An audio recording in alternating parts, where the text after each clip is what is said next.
నమస్తే అండి. ఎలా ఉన్నారు అందరూ? బాగున్నారా? నేనైతే బాగున్నానండి. మీ అందరికీ అమ్మవారి ఆశీస్సులు ఎల్లప్పుడూ ఉండాలని కోరుకుంటూ, శ్రావణ మాసం భక్తులను అనుగ్రహించే మాసమని మనందరికీ తెలిసిన విషయమే. ఆ లక్ష్మి అమ్మవారిని వరలక్ష్మి రూపంలో పూజిస్తారు.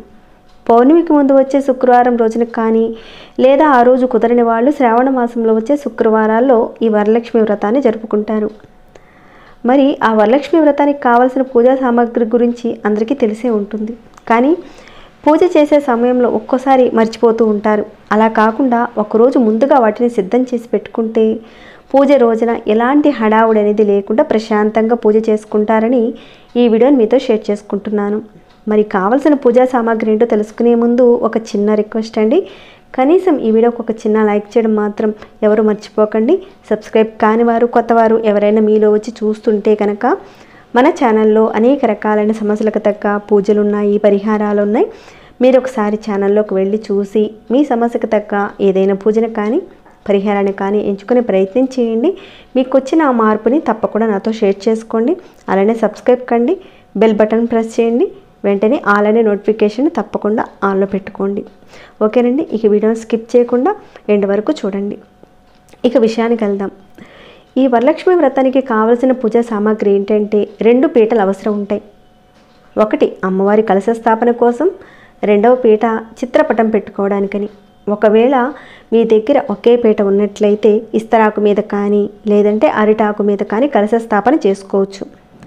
ఇక అమ్మవారి పటం ఎంపిక చేసుకునే విషయంలో చూసుకున్నట్లయితే లక్ష్మీ అమ్మవారికి 2 వైపులా ఏనుగులు అభిషేకం చేస్తున్నట్లుగా ఉన్న అమ్మవారు నుంచొని ఉండకుండా పద్మం మీద కూర్చున్నట్లుగా ఉండాలి అమ్మవారు.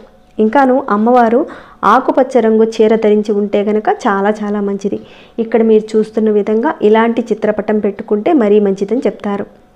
తర్వాత బియ్యం పిండి తీసుకోండి, ముగ్గు వేయడానికి అలానే చలివిడి చేసుకోవడానికి. ఇంకాను పెసరపప్పు నానబెట్టి అమ్మవారికి సమర్పిస్తూ ఉంటారు కాబట్టి చలిమిడి వడపప్పులు పెట్టడం చాలా శుభప్రదం. ఇక బెల్లం అమ్మవారికి అలానే వినాయకుడికి కూడా చాలా ఇష్టం కాబట్టి కాస్త బెల్లం పానకంలో వేయడానికి కాస్త బెల్లం తీసుకోండి. అలానే యాలకులు కూడా వేయాలి కాబట్టి వాటిని కూడా తీసి ఉంచుకోండి. ఇక 2 పసుపు కొమ్ములు తీసుకోండి. అందరి ఇళ్లల్లో ఏనుగు బొమ్మలు ఉండవు కదా, అమ్మవారి దగ్గర అటువైపు ఇటువైపు పెట్టుకోవడానికని ఒక 2 పసుపు కొమ్ములు తీసుకోండి. ఇంకా కాస్త ఎక్కువగా పసుపు తీసుకోండి. పసుపు గణపతిని చేస్తాము, అలానే పసుపు గౌరమ్మను కూడా చేస్తాం కాబట్టి అందుకని కాస్త పసుపు ఎక్కువే తీసుకోండి. ఇక కుంకుమ తీసుకోండి. కలశానికి వేయడానికి అలానే చిత్రపటానికి పెట్టుకోవడానికి కుంకుమ తీసుకోండి. ఇంకాను కుంకుమార్చన చేసుకోవడానికి కూడా కాస్త ఎక్కువే తీసుకోండి. ఇక కలశ చెంబు విషయానికి వస్తే రాగిది కానీ వెండిది కానీ ఇత్తడిది కానీ తీసుకోండి. అలానే ఒక 2 కొబ్బరికాయలు తీసుకోండి. ఒకటి కలశానికి, ఒకటి నైవేద్యంగా సమర్పించడానికని. ఇక బియ్యం కూడా అవసరం ఉంటాయి.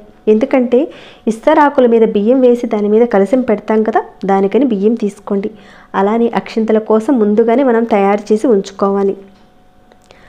ఇక గంధం విషయానికి వస్తే అమ్మవారి పటానికి అలానే వచ్చిన ముత్తైదువులకి రాయడానికని తీసుకోండి. ఇక అమ్మవారికి సుగంధభరితం అంటే ఇష్టం కాబట్టి దానికి సంబంధించిన పచ్చ కర్పూరం పౌడర్ అలానే జవ్వాది పౌడర్ని కానీ తీసి ఉంచుకోండి. ఇంకాను గంధంలో కలుపుకోవడానికి రోజ్ వాటర్ ఉంటే కనుక ఆ పక్కనే పెట్టుకోండి. ఇక ఇంటికి తోరణంగా అలానే పూజలో అలంకరించుకోవడానికి కలశంలో పెట్టుకోవడానికని మామిడి ఆకులు కూడా సిద్ధం చేసుకోవాల్సి ఉంటుంది. ఇక అమ్మవారిని 5 రకాల పూలతో పూజ చేస్తే చాలా మంచిదని చెప్తారు. దొరకని పక్షంలో అనుకోండి తెలుపు రంగులో కానీ లేదంటే ఎరుపు రంగు పూలను అందుబాటులో ఉంచుకోండి. విడి పూలు ఎంత ఎక్కువ ఉంటే గనక అంత మంచిది. ఎందుకంటే అష్టోత్తరాలు చేస్తాం కదా, అందుకని ఎన్ని ఉంటే అంత మంచిది. అలానే ఒక 2 మాలలు తీసుకోండి. అమ్మవారి పటానికి వేయడానికి అలానే అమ్మవారి కలశానికి వేయడానికని ఒక 2 పూల మాలలు తీసుకోండి. తర్వాత తమలపాకుల విషయానికి వస్తే కనుక తాంబూలానికి ఒక 3, గణపతికి ఒక 3. మీరు ముత్తైదువుల్ని ఎంతమందిని పిలుస్తారో అంతమందికి తగ్గట్టుగా తమలపాకులు తీసుకోండి. కాస్త ఎక్స్ట్రాగానే తీసుకోండి. ఒక 10, 20 తెచ్చి ఉంచుకోండి. కొన్ని అవసరాలకు ఉపయోగపడతాయి. ఇక వక్కలు, తర్వాత ఖర్జూరాలు, తర్వాత అగరబత్తి, చిల్లర పైసలు, పీట మీద కప్పడానికి ఒక ఎర్రటి క్లాత్, ఇక అరటి పండ్లు అమ్మవారికి నివేదన చేయడానికి, అలానే వచ్చిన ముత్తైదువులకి తాంబూలంతో ఇవ్వడానికి అరటిపండ్లు తీసి ఉంచుకోండి. అలానే 5 రకాల పండ్లు కానీ లేదంటే 3 రకాల పండ్లను కానీ అమ్మవారికి సమర్పించడానికి సిద్ధం చేసి ఉంచుకోండి. గాజులు, అమ్మవారికి గాజులు చూపించడానికి తగిన విధంగా గాజులు తీసుకోండి. అమ్మవారికి వాయనంలో 12 గాజులు పెట్టాలి. తర్వాత కావాలంటే ముత్తైదువులకి వాయనం ఇస్తాం కదా, కాస్త ఎక్కువగా గాజులు తెచ్చిపెట్టుకోండి. మీరు ఎంతమందిని పిలుస్తారో అంతమందికి తగ్గట్టుగా తెచ్చుకోండి. ఇక అమ్మవారికి ఆకుపచ్చ రంగు గాజులు పెడితే చాలా శుభప్రదమని చెప్తారు. అలానే అమ్మవారికి చీర, మీ శక్తికి తగ్గట్టుగా చీర కానీ లేదంటే బ్లౌజ్ కానీ పెట్టండి. కానీ చీరలో మాత్రం నలుపు రంగు కలవకుండా చూసుకోండి. అలానే 2 బ్లౌజ్ పీసులు తీసుకోండి, కలశం మీద పెట్టడానికి అలానే అమ్మవారికి పెట్టడానికని. ఇక చీరలో బ్లౌజ్ పీస్ ఉన్నా కానీ మనం 2వ బ్లౌజ్ పీస్ అనేది పెట్టాలి. అలా 2 రవికలు అవుతాయి అన్నమాట. ఇక వచ్చిన ముత్తైదువులకి జాకెట్ ముక్కలు ఇద్దామనుకున్న వాళ్ళు తమ శక్తి మేరకు ముందుగా జాకెట్ ముక్కలు కొని తెచ్చిపెట్టుకోవాలి. తర్వాత పచ్చి శనగలు ముందు రోజు రాత్రి నానబెట్టుకుని అమ్మవారికి వాయనంగా ఇవ్వడానికి, అలానే మరికొన్ని శనగలు ముత్తైదువులకు తాంబూలంతో పాటు ఇవ్వడానికి తయారు చేసి ఉంచుకోండి. ఇక తోర పూజ విషయానికి వస్తే తెల్లదారం 9 దారాలకని తెల్లదారం తీసుకోండి. చేసుకొని దానిని అమ్మవారికి అలానే మనకి ఇంకా 3 ముత్తైదువులకి కట్టుకోవడానికని మొత్తం 5 దారపు పోగులను రెడీ చేసి ఉంచుకోండి. ఇంకాను విస్తరాకులు అరిటాకులు కూడా అవసరం ఉంటాయి. ఇక కలశం కింద పెట్టడానికి అలానే నైవేద్యానికి తగ్గట్టుగా ప్లేట్స్ ఉంటే గనక అవి సరిపోతాయా లేదా అనేది ఒకసారి చూసుకోండి. చాలా అనుకుంటే గనక దానికి అవసరమైన అరిటాకులు కానీ ఇస్తరాకులు కానీ తెచ్చుంచుకోండి. ఇంకా కొన్ని చిల్లర నాణాలు అంటే కలశంలో వేయడానికి ఒక నాణెం కూడా అవసరం ఉంటుంది.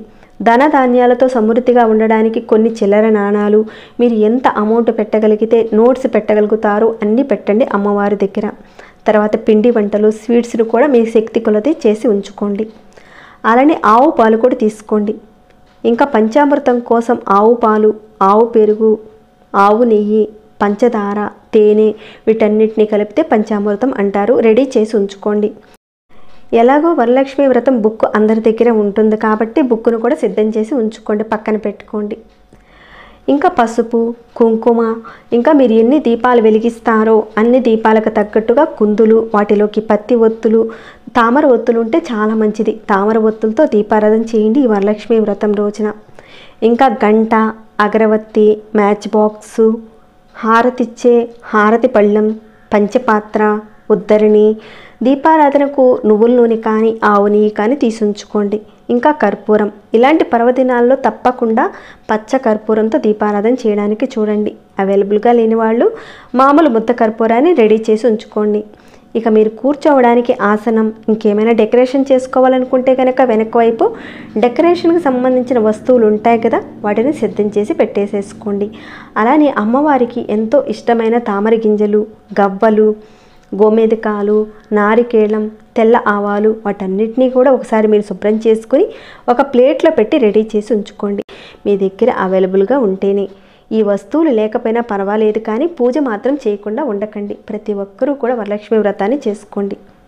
ఇవ్వండి, ఈ వస్తువులన్నింటినీ కూడా మీ దగ్గర పెట్టుకుని పూజ చేసుకోండి. అప్పటికప్పుడు కంగారు పడాల్సిన అవసరం అనేది ఉండదండి. పూజని ఎంతో ప్రశాంతంగా అమ్మవారి మీద మనసు పెట్టి ధ్యానంగా పూజ చేసుకోవచ్చు. సో ఈ వీడియో మీ అందరికీ నచ్చింది అనుకుంటున్నాను. ఇక ఈ వీడియోకి ఒక చిన్న లైక్ చేయడం మాత్రం మర్చిపోకండి. సబ్స్క్రైబ్ కాని వారు సబ్స్క్రైబ్ చేసుకోండి. ఇంకా మీ మనసుకి ఏదైనా అనిపిస్తే కనుక ఒక చిన్న మాట చెప్పండి. ప్రతిరోజు మన ఛానల్లో ఉన్న వీడియోస్ని చూస్తూ ఉండండి. మరొక భక్తి వీడియోలో మళ్ళీ మిమ్మల్ని కలుసుకుంటాను.